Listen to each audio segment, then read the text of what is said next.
Olá a todos, bem-vindos a mais um vídeo de Luxemburguês Fácil. Hoje vamos ver um livro interessantíssimo que eu comprei. Este livro é um livro trilinguístico. Todas as definições aparecem nas 3 línguas usuais do país: o luxemburguês, o francês e o alemão. Estão prontos para mais uma aprendizagem? Vamos então aprender a divisão da sala. Então vamos lá. Até já! Quando eu estou na sala, o que consigo eu ver? Wanneer Sie nas Andersstuf? Wat kan as gezien? As gezien, ik lenk dus. Wat enger was. As gezien een poef. As gezien een fernsehen. En een videospel. Een canapé. Een teppich. Een laptop. Een jong zit sofa en leest een boek. Een klein tas thee.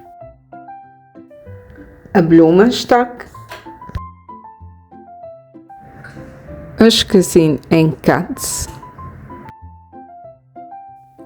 Is gezien 2 Scheinspieler ausgestellt. Is gezien 2 Bücher op den Tisch.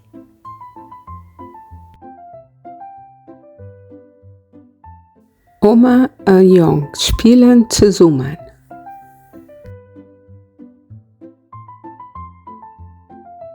Een stillust.